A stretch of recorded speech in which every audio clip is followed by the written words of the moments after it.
Good morning or good afternoon, depending on where you are. My name is Mary LaPlante. I'm Vice President of Client Services for Digital Clarity Group, and it's my pleasure to welcome you to our March Get Clarity webinar. Today we take a clear-eyed look at content management system selections and 5 keys to choosing the right technology and service provider for your company. Successful selections are what we're all about here at Digital Clarity Group, and we're looking forward to sharing what we've learned in the course of dozens of user engagements led by DCG experts. So thanks for taking the time to join us today. A few housekeeping notes before we start. The webinar is being recorded. You'll receive a follow-up email with a link to the replay, which you can share with colleagues who are unable to attend today. We will answer questions at the end, but you don't need to wait until the end to submit them. Enter them in the questions box in the lower right of your GoToWebinar console.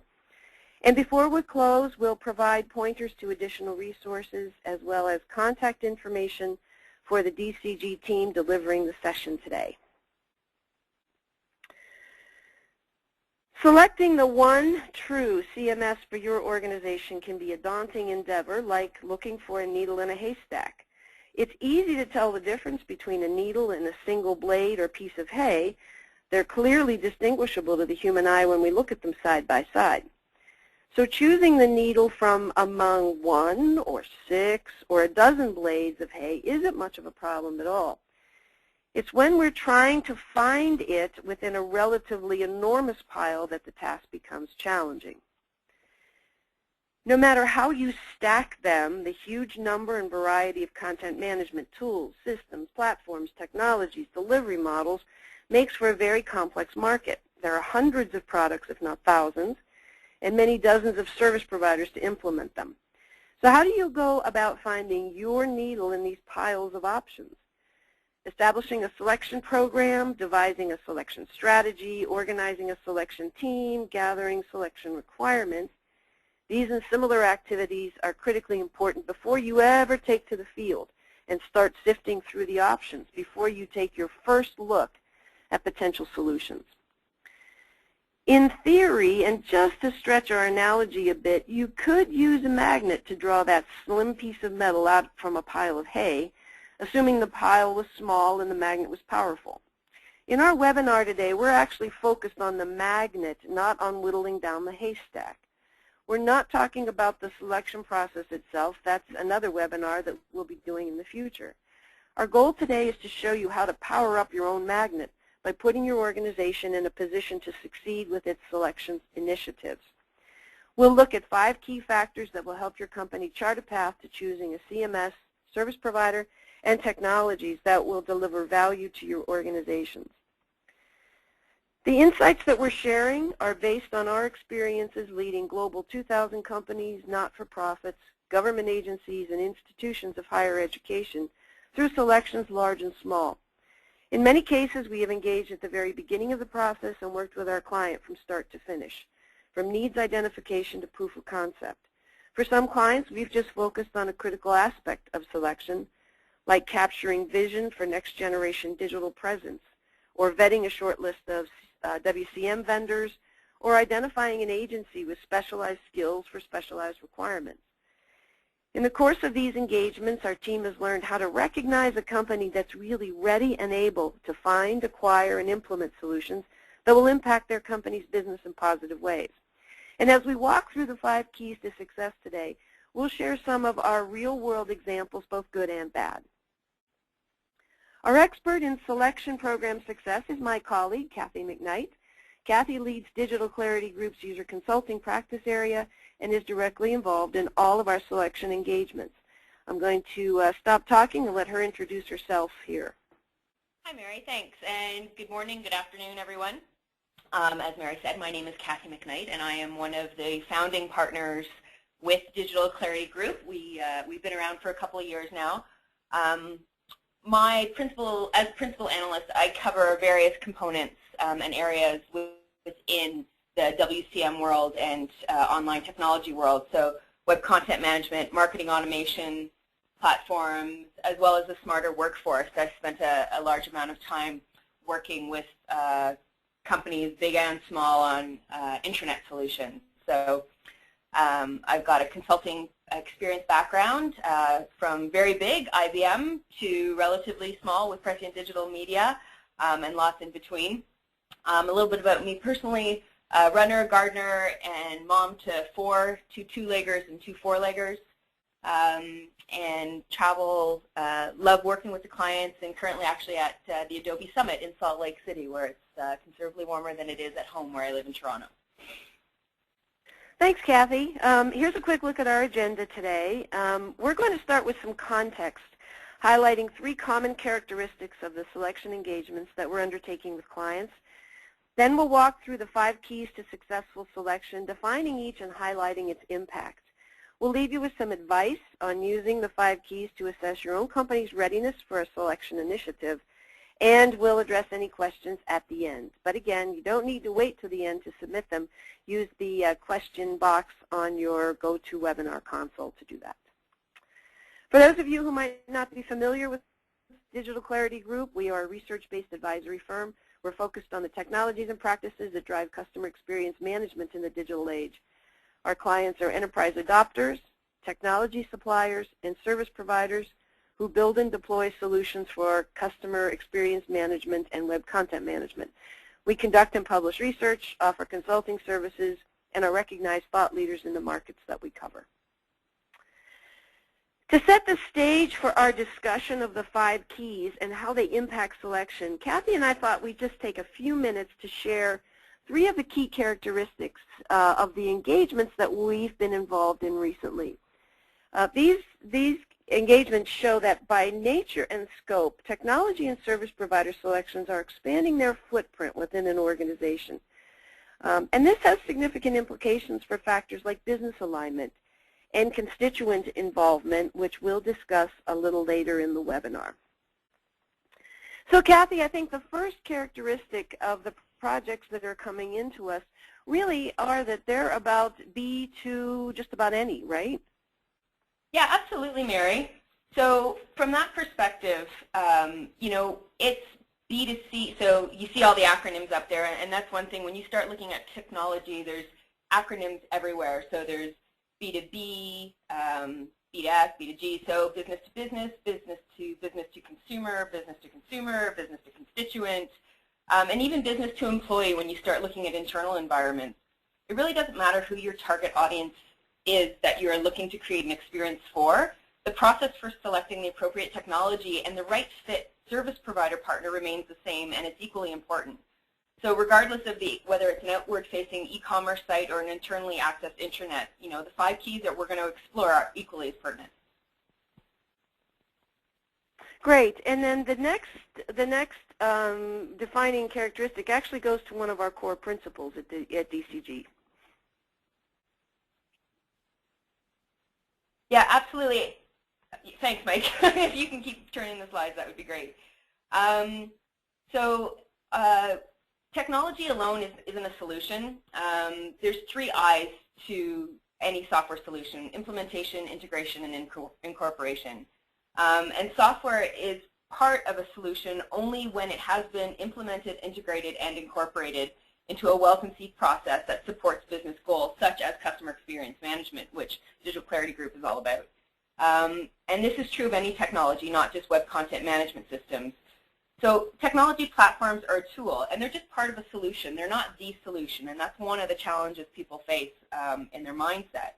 So the degree of impact of the technology really depends on how it's put to use or implemented.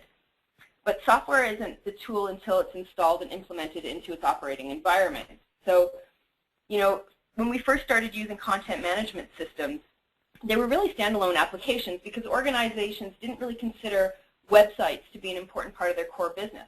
That's completely changed today. Today, WCM analytics, campaign tools, and other applications are extensively integrated with each other and relied upon, as well as the infrastructure and the enterprise applications such as ERPs, CRMs, and other systems of record that are used internally.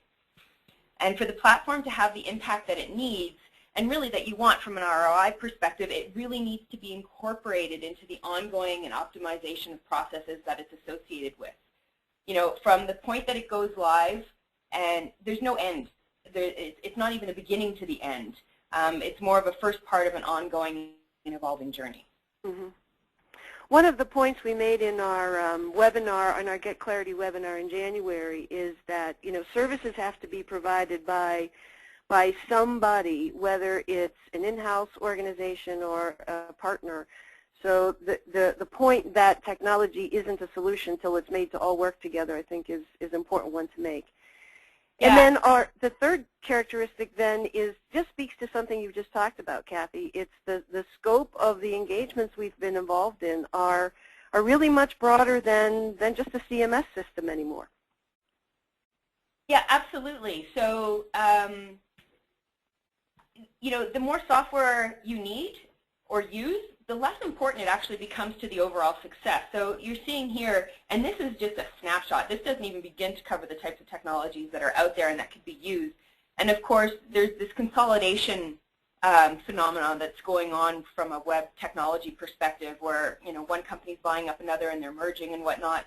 But really, the more complex the technology landscape that you have, the role of the software and actually the vendor selection process is diminished in comparison to the implementation, integration, and incorporation that we just talked about of the software into the bigger solution.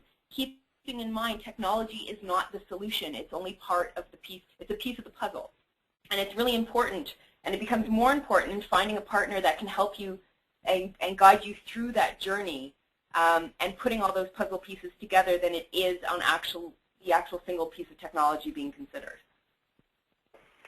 Okay, great. So just to summarize that, the scope of the engagements that are going to be impacted here by the 5 keys we're going to talk about, they're B to any, they are technology plus service provider, and they are usually scoped to include the acquisition of multiple technologies that actually sit around the CMS. Absolutely. Great. So let's take a look at those 5 keys for choosing the right CMS technology and service provider. The first one really speaks to the whole issue of business alignment, I think. Yeah, absolutely, Mary. So validation is about getting a clear consensus about the business need, making sure that everyone is on the same page. So often in the clients that we speak with and then eventually work with, they've come to us, or one part of the business has come to Digital Clarity Group with a need. And one of the first questions we always ask is, who else have you spoken to within your organization? Who else is on side? Investigating and understanding what the tipping point is. What was that final straw that pushed this project initiator over the edge? What was the point of pain that became so great that something had to be done? And is that pain point being felt across the organization, or is it in isolation to a smaller component of the business? Mm-hmm. By validating the need, a clear vision, business vision, can start to be established. What will the new partner need to provide? What does the new technology solution need to offer? How will it be delivered? How will it fit and add value to the organization and to the organization's customers? So you're not only validating the business need, but the process also needs to measure the need and desire for change that those that will be affected by it. Because this isn't just about those who edit and manage content.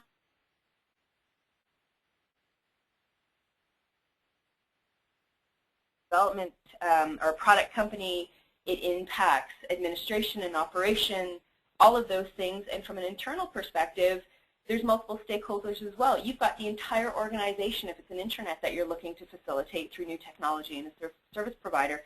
So you better make sure that you've got everybody on side from that perspective.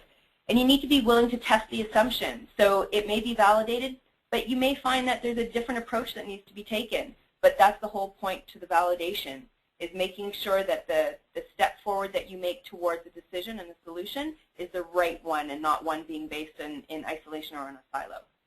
Right, right. I think it's experience that when we sit down to talk with a client, they can identify the pain, but really that step of actually going around and validating that pain across the organization, it's the spreading of the pain that's important here, right? Yeah, absolutely. It's aligning the stakeholders before you embark on the journey. If you set a path for California and it turns out everybody else wants to go to Alaska, you're going to have some dissension. It's going to be a really rocky road. So getting that consensus moving forward, really helps build the momentum right from the get-go because everybody's on the same page. And from that perspective, one of the things that we see overlooked a lot of the time is the change management and communication process that must absolutely unequivocally go along with a project of this kind of magnitude. And by doing this validation step first, that's a very positive first step to that change management and communication process. Mm-hmm. Yeah, I think later on we're going to give bonus points for some new terminology here, and the idea that this is really transformational rather than just a project. I think that ties back to that change management issue. Yeah, absolutely. In a big way.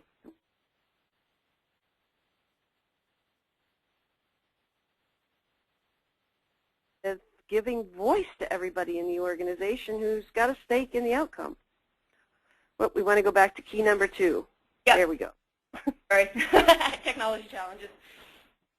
Yeah, absolutely. So as I mentioned, getting people on side is really important. And you have to not only get the obvious players, but also representation from those who will be impacted by the new solution. Each one of these has a voice.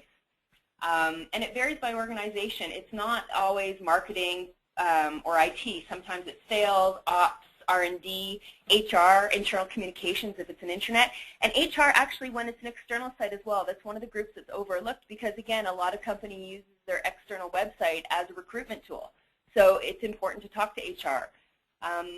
Considering if it's a CEM or a customer experience focused initiative, this eventually means that the entire organization actually has to be involved because CEM is an imperative, and it's something that affects the entire organization. Our colleague Tim Walters has recently done a webinar that's available for you guys to listen to, and we'll have other ones coming up. That's a whole topic unto itself. But roles of each of the constituents will vary as well. Some will be active throughout the engagement, some just during the requirements gathering, others will be more at arm's length. There's going to be some who the only time they'll get involved is when they have to open those purse strings, which can be a really difficult thing to get them to do. But again, getting the constituent participation and that validation step actually eases the process of opening up those purse strings because you have the business case built out for you. And there's all types of individuals that need to be involved as well. You need the executives for the vision. They're the ones who own and drive the objectives and the goals and the long term of where the organization is going to. So it's important to get their perspective. Managers to provide that more operational day-to-day direction and management perspective. And then there's all those, who are involved from a project team or user to ensure that the solution is practical from an execution, implementation, and a practical perspective. You want to make sure that those who are actually going to be using the tool have some input into what kind of tool and what kind of partner they'll be working with. Now, not everybody, that's a big list. Not everybody has to be part of the project team. But because multiple parts of the organization are impacted and touch the customer, it's really essential to connect requirements from across the organization and not from just disparate parts of it. I think your point about going out and understanding what the end users of the experience want and need is important too. You mentioned, intranets impacting employees, so understanding their needs. But in the case of a market-facing site that is for digital marketing purposes, for example, there needs to be some component of really having deep understanding of the interaction of the end users with the site or with the mobile app. So some capabilities or real deep understanding of the end user really becomes important here too.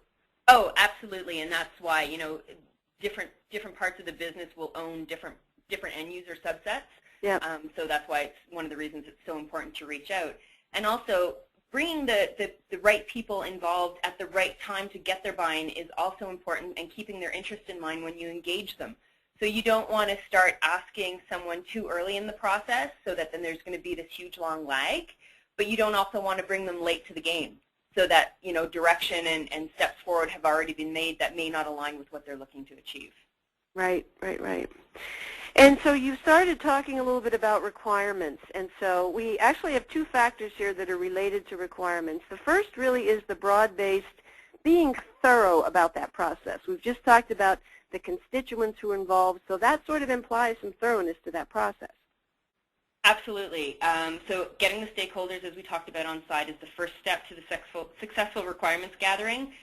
But there also has to be a commitment to thorough requirements identification, which takes a fair bit of time and effort. But ultimately, by getting those solid requirements, it's going to lead you to that best fit choice from both a technology and a service provider partner perspective. It helps mitigate political issues, so understanding the different innuendo and inference when it comes to selecting a partner. So, keeping in mind past history with other partners, what's been successful, what hasn't been. Incomplete requirements compromises the solution as a whole. So if you've missed out on various elements of the organization and asking their requirements from a technology standpoint, or not investigated what actual skill sets are involved, you leave yourself open for this huge gaping hole that you can fall into that you're then catching up to try and address. And also, without the big picture of what stakeholders want, it's near impossible to deliver what they need. So, requirements aren't limited to features and functionality of technology. It also, as we've mentioned, needs to include an investigation of what skills, soft and hard, are needed. Do you need a partner who's strong in project management, or do you have a PMO that has got rigor around it that, that's not a strength that needs to happen? And that starts with an internal skills assessment. Look at what your own bench strength has to offer, and then identify the gaps to use those to create skill prioritization from a service provider perspective. Mm-hmm. Yeah, I think that skills piece is often overlooked in the quest for a solution that has the features and functions. So I think that's a really strong point here. And about requirements identification, I think we recently worked with a client who thought they wanted one thing when we got engaged with them, but the more we dug into the requirements, we actually ended up looking at a marketing automation platform instead of a CMS as a center of gravity. So sometimes being really rigorous about this produces surprises, right? Yeah, absolutely. So again, sometimes we go into clients and they tell us all about this circle that they want, and when we uncover it, what they really need is a square. So, part of what we do is uncover what the true question at hand and the need at hand is. And also, from a skill sets perspective, there's often a gap in perception between what leadership and management views of in-house capabilities are and what's really there. So by doing that skill set analysis, it allows time to ramp up and figure out how to address that gap. So whether it's going to be through a service provider, or is it a long-term core capability that needs to be in-house, so it allows you the time, the runway to actually hire that new skill set. Mm-hmm. Boy, if I had a nickel for every time I was in a room and the director level people really understood what was happening and would shake their heads to say, but management doesn't see it that way. We'll never be able to convince them that we need this. But I think that really speaks to, it ties together what we've talked about so far. So, we've got 500, if we've done, this is a little bit of some tension here. If we've been thorough about capturing the requirements, we might end up with, a couple of hundred or so, maybe a lot more than that. So what do you do when you've got a lot of requirements? So Mary, you say a couple of hundred. I actually just recently had a client that passed off, the most prepared client I've ever had, most amount of pre-work I've ever seen. They actually delivered, as part of the pre-work that we do, the review of the investigation that they've done to date before they engage us, of a spreadsheet that had 12 tabs and over 2,500 requirements. So they don't all carry the same weight. All of which were really important. You know what, depending on who you talk to, absolutely. But, whether you have, 100 requirements, whether you have 5,000 requirements, they don't all carry equal weight. There are certain things that are more critical and crucial to the success of this initiative that you're undertaking than others will be. That's just the way things are. So really focusing and identifying what those core needs or focal needs are is really important. Web content management systems have evolved so drastically over the last, 5-7 years in particular, that, they've really become, their features and functionality has really become commoditized. There's hundreds, there's literally over 2,000 content management systems out there, and there's hundreds of products that could meet 80 to 90% of most clients' requirements. It's that 10% differentiation of the solution that needs to be identified from a client perspective to really hone in on what right technology that is. So that's not just about the technical and functional requirements, but it also talks to the skills and capabilities. So yeah, there's the bucket of technical stuff. Are you looking for .NET or Java? Does it need to be cloud? Are you looking for a SaaS solution? But it's getting down to what is it that you need this technology to deliver for you? What is the core function it's going to need? And then from the flip side, it's also taking that skill set of the service provider. What is it that you need them to bring to the table? Do they need to be highly technically inclined? Do they need to be system integrator extraordinaire because you have such a complex technological landscape that this new piece of technology needs to fit in and talk to all these different pieces, so they're going to really need to understand their coding perspective. What are those gaps that they need to fill? And also, one of the things that Digital Clarity Group does a little bit differently than most is that with that 2,000 plus technologies out there, we really feel that it's the service provider partner that's going to make the difference. We can go in and we usually identify there's 3 or 4 technologies that each have their pros and cons. Any one of those 4 are going to do the job. They're going to fill the bill. What's going to make the difference, what's really going to make that technology sing and make that project successful is the partner and finding that right fit partner that complements your team. Right. So that goes back to the whole idea that it's not a solution until it's put together and really is aligned with the business needs. Correct. And our last important key here is not to be distracted by the shiny object of the present. Yeah, that's often one of the challenges that we work through with our clients is that they're very focused on the here and now. What's the problem I need to solve for today? Right. What does this technology or this service provider need to do for me today to relieve that pain point? Because that pain point of today is the one that they're feeling. It's the one that's looking you in the face every day when you log in at work. But really, for a solution to deliver value, it's got to deliver value for the next 3, 4, 5, 7 years. This is a huge investment. It's a time commitment. There's financial resources. There's personnel resources. You get people trained up. The last thing you want to do is spend a year implementing this new technology solution only to find out that it has an end of life because it doesn't offer what you need for you to grow with it. We always counsel our clients is to think about not only what you need today, but where's the business heading? What do you need this system or tool to do in the future? Where do you think you'd like to go?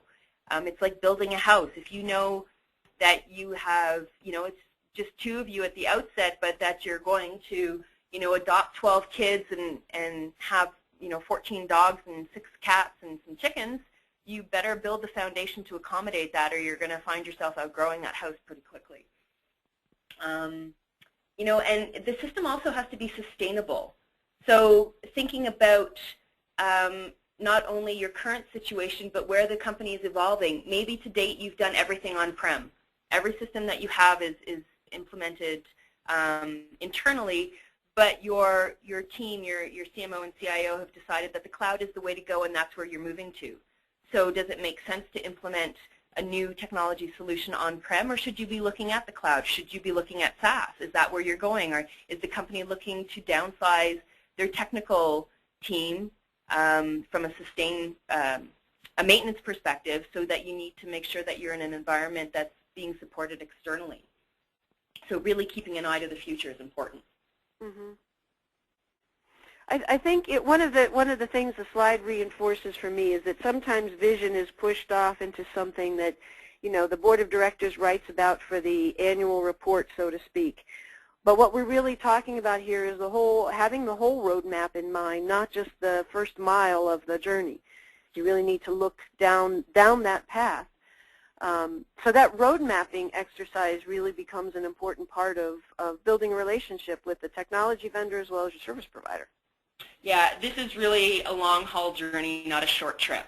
It's setting out a plan that's realistic and sustainable is really important, and building it out with frequent and manageable milestones so that you can amend and merge and adapt as the company evolves, and that it's not a constant, it's not an about face, because you've got things broken out into small achievable components.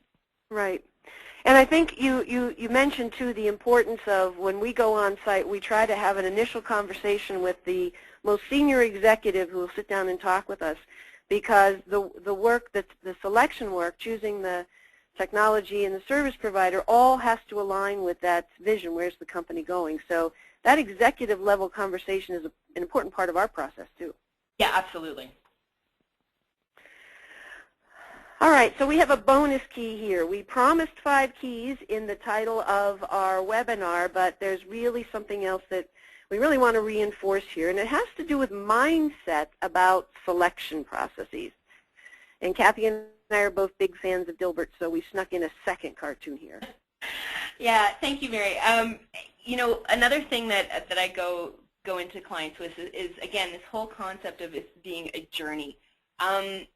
A lot of people think of this of a selection and the implementation as a project. It's really not. It's a project within a program. So you need to be thinking long term. So what is the first project within this bigger program? It's the selection. So within the selection, there's multiple components of that, and we've gone through a couple of them, the requirements and focal needs and things like that. And think strategy. So don't think about strictly the execution, but where is it that you need to get to? What is it that you're looking to achieve? How is this contributing to the business overall? What problems is it solving? What other things can you be proactive in managing? And this goes back again to the processes. Take this opportunity to take a step back from things that you're doing currently and revamp things. Things are changing. Technology transformation, digital transformation is throwing companies into a tailspin constantly. And this is a great opportunity to step back and say, just because we've always done it this way doesn't mean that we have to continue doing it this way. So looking at it from a strategic standpoint and as a transformation as opposed to a project is a really good way of looking at things. Mm-hmm. And that's especially important as we look at the evolution of web content management technologies itself. We're Digital Clarity Group. Our focus is really on customer experience management and the technologies that support that. And that's transformational for many organizations to not so much think about their content publishing, their content intelligence, but really to look at the role of content within the experience we deliver to customers, to prospects, to students, to civilians, to citizens, to, back to your B to any slide. This stuff is transformational, for sure. Yeah, absolutely. So we do actually have a number of great questions, so I want to leave enough time to get to those. So quick wrap up here. As I said at the beginning, we're really focused on the tool, on the magnet, not on whittling down the haystack. Stay tuned for information about another webinar we'll be doing that's specific to the selection process. But today we really focused on how to lead yourself to the right solution. We talked about validating business needs. We talked about giving all constituents a voice, making that conference room table as inclusive as possible, ensuring thorough requirements gathering, but at the same time prioritizing needs for focus. And being absolutely careful to consider the long view because your technology investment, the average company does acquisition every 5 to 7 years. So you really need to take that long view into consideration for long-time payback. Yeah, and that absolutely helps your business case as well, because the ROI obviously increases the longer you can keep the new technology or that technology in place. Right, right. And, at the end of the day, talking about customer experience is well and good and essential, and it's an imperative, as we've written about. But, you got to pay attention to the money, too. So ROI is absolutely critical here. And that takes a long view sometimes. So, Cathy, before we turn it over to ask some questions, what's the so what here? What advice are we going to leave our attendees with today? So, as you guys can see, we pulled together a couple here. This is a great opportunity to take a look at what you've got. Looking at sometimes one of the things we find is clients may come to us saying, we need a new web content management system. And sometimes they don't. As Mary mentioned, we recently had an engagement where part of the scope of work we were doing for them, on top of the strategy and other components for them, was selecting a new web content management system. Well, when we got in and started doing the requirements, we actually found that what they needed was a priority for them was a marketing automation platform and really a DAM solution. So yes, their WCM was definitely coming to end of life, but these other two things would provide them, would fill the need immediately and ongoing, shorter term to implementation, quicker return on investment, while they could then step back and look at the web content management system and what it had to offer. So really taking a look at what you have and what the need is, and what other potential technology pieces need to be added or what other functionality should be included as part of the search. I'm a huge advocate of communication. I think open and honest and full disclosure is the way to go. So creating and socializing a shared vision. So again, that's getting the stakeholders on side, that's communicating. It's addressing the dissension. So it's not only important to have the cheerleaders, but you've got to work to get those who may not be entirely on side with you to turn them into at least supporters, if not cheerleaders as well. Show them what, always position it from a WIFM perspective. What's in it for them? And bringing them around from that perspective. Educate. Tell people what you're doing, why you're doing it, how it impacts them. It is not the same story for everyone in the organization. Make sure that, again, it's defining that WIFM for the different groups that you're involving. Governance. It's one thing that my clients get so tired of me talking about. Governance is key. So that's not just your project team. That's your steering committee. That's the advisory group. That is the person who's going to manage the technology. That is the person who's going to oversee the content. It's content calendars. It's training. It's supporting documentation. It's technology relationship. It's all of those things. And really consider an outside expert who can help guide, streamline, connect, and lead you guys. So it's great to have strong project management and knowledge within a team. But often it takes that outside source, and whether it's someone to help you with the selection, whether it's a partner to help you implement, knowing what you have on your bench and what you could use to augment and support and help ensure that success is a really, really critical step. I think the number 4 there, the whole governance issue, we should probably do a webinar on that at some point too, because it's so important, and it's one of those important challenges that is often treated as an afterthought and really should be a forethought for sure. Yeah, absolutely. Governance starts from the minute you start thinking about having any kind of web presence, and that's often one of the things we see lacking in the companies that we work with. Right. All right, we've got some good questions in the queue, so let's get to those. Here are some pointers to some additional information about our research and services. If you have any questions about today's webinar, apologize for the typo there, please do contact Cathy directly. And if you have questions about our technology and service provider selection services, you can contact Mark Marchanda, who's been our slide driver this morning. So he's part of the team delivering our webinar today. So Cathy, we've got a couple of great questions here, and I'm going to get to one that has to do with a number of issues that we've talked about. And the question is, given that buying points and stakeholders tend to vary from the CMO's office to the CIO's office, can you recommend a best practice to resolve conflict, drive consensus around validation of need? That's a big question, but maybe a best practice or how we've helped.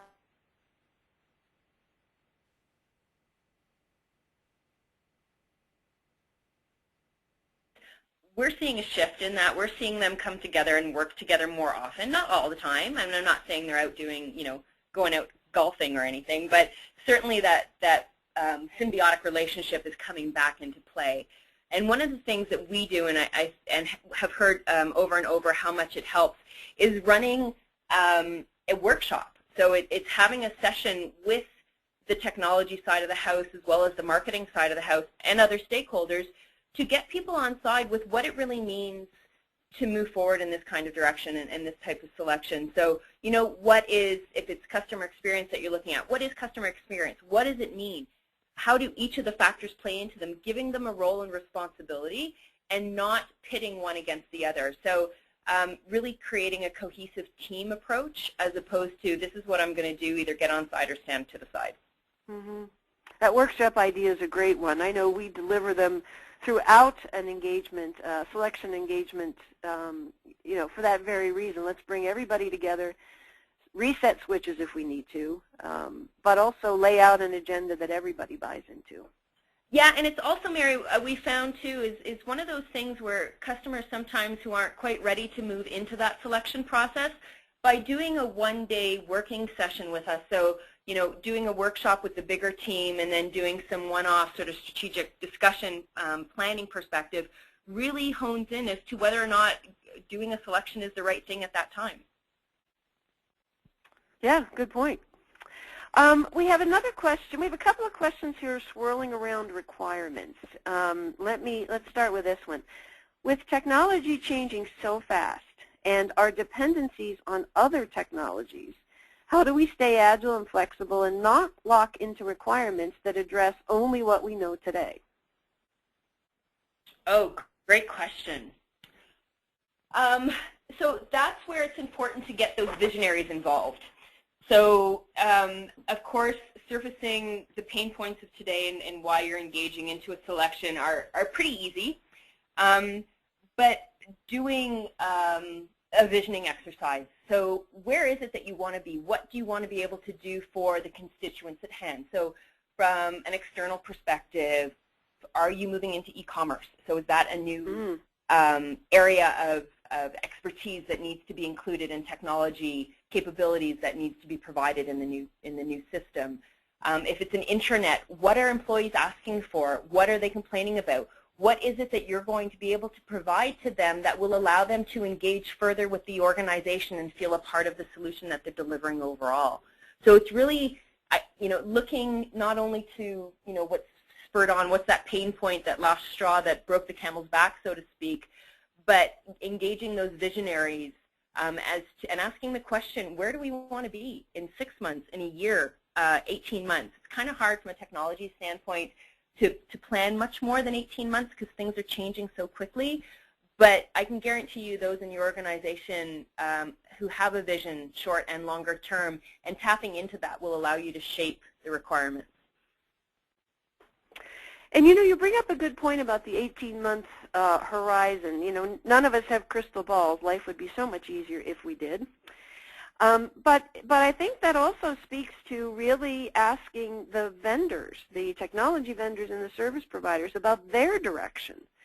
Because if we're encouraging, you know, the folks on the phone today, on the webinar with us today, to take that long view, you also want to understand where your potential partners are going. So that's an important part of this too, right? Quizzing the partners about this. Oh, absolutely. Understanding the roadmap of the partners you're considering, whether it's technology or whether it's a service provider, is really important. Knowing it's equally as important as knowing what they've done in the past. Exactly. So we have a question related to that goes to, and Cathy, you touched on this briefly when you just said, you know, looking at content management plus e-commerce, plus marketing automation, sort of that bigger CEM footprint with the content management system as the center of gravity. But the question here really is that, you know, how do we go about looking at requirements beyond the features functions? This goes back to, you know, can you provide some guidance on how we start looking at requirements for skills capabilities? Certainly. So, you know, one of the questions to ask is, are we not doing X because we don't have the technical capabilities, or is it because we don't have the skill set? So one of the things we often find within an organization, and this goes back to my point, is sometimes you don't need the new technology. Sometimes you just need training. So we work with clients who have this great technology in place, but they don't have anybody to run it. So they bought something, it was great, yep, and they had someone trained up. That person left. There was no succession planning or no follow-up, so it's just sitting on a shelf, so to speak. So really looking at what you have in place already from a technological standpoint, not only what's being used, but what's available, as well as the skill set. So looking back at who's been around and who's left, what did they take with them? What are those gaps? That's great. So really finding out whether or not it really is a lack of technology, feature, and functionality, or is it a lack of skill set to deliver that? And sometimes it's the softer skills. Sometimes it's someone, maybe you need someone who's more strategic, or someone who is more creative, or is, from a content perspective. It's not always about finding a hard set of skills. That advice at looking at what's walked out the door in the previous 12 months is a great piece of advice. We have a question here that's actually pretty germane to many of the engagements we're involved in, and it has to do with companies going out for their second or third generation system. We currently have a CMS and are planning to move to another. One of our challenges is that it interacts with several existing systems, but it's limiting in many ways and more focused on the web. When considering a new CMS, how do we know that we have gotten it right? That's the gajillion-dollar question. If you've done your requirements gathering and your focal needs and implemented against those, then chances are you've gotten it close to right. Nobody ever gets it 100% right. I hate to say that, but it's true. Because from the time that you start to the time you actually execute, things have changed. So one of the things that I advocate as well is be okay with failing, but fail fast and learn. So, try new functionality, try a new process. If it doesn't work, learn from it and try again. Don't be afraid to do something, and don't stick with something and make it work just because you've done it that way. Fail, but fail fast. So learn from your mistakes. Try things new. As I mentioned, if you've done your requirements and you've really honed in on those focal needs and aligned your technology selection and or service provider partner selection against those things, chances are you've got it at least 90% right. I think the drilling down on the focal needs and making sure you've been rigorous about them and you've socialized and gotten consensus on what's really important. The other thing that comes to mind too is having a service provider who really works with you as a partner. Because if you've decided something needs to change or you failed, you want to be able to turn around to your implementer partner or your agency, whoever's put the solution together with you, and depend on them too. If you've chosen a service provider, enterprise adopters are not on their own here. Absolutely, great point. All right, let me see here. Looks like we have a very specific question about a Drupal CMS, so it's pretty technical, Cathy. I think I'll save that and we can handle that one offline. Sure. A little deeper in technology focus. I think, we're coming up here. We always like to end earlier than an hour. Oh, wait, let me see. We've got one more here. Oh, this is a great question to end on, and so I think with this question we'll say thanks, but let me put it out there for you, Cathy. Is it possible to make CMS implementation agile? Oh, absolutely, absolutely. So more and more of our clients are moving to an agile philosophy, not only from a technology standpoint, which is where it's traditionally been implemented, but from an overall execution perspective.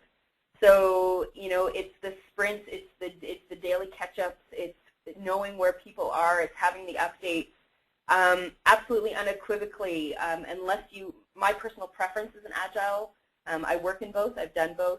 But agile is the way to go because, again, I go back to my fail but fail fast. The agile approach allows you to do that and learn from your mistakes, but also learn from your successes and carry those forward. Right. I think this also goes back to a point earlier. I referenced our January Get Clarity webinar where we presented results of the research we've done underlying the guide to service providers for web content and experience management.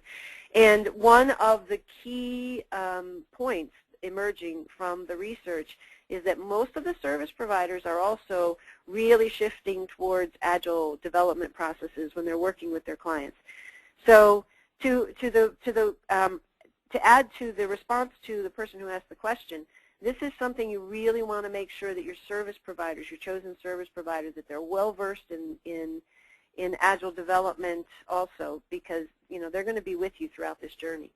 Well, and Mary, to that point, it's not just about being agile. It's one of the questions to ask is how do they work? Because if you are a huge organization that is only now shifting from waterfall to agile, you want to have a service provider or a partner who's able to facilitate that transition, who's comfortable in the waterfall environment and can help you move that forward or adapt to your way of learning and execution. All right, great. Well, we're going to give our audience a few minutes back in their day. Thanks to everybody for joining us. Contact Mike or Cathy or myself. We appreciate your time today, and stay tuned for next month's Get Clarity webinar. We haven't chosen a topic yet, but I'm sure you'll be hearing about that shortly. Thanks again for joining us. Yeah, thanks everyone.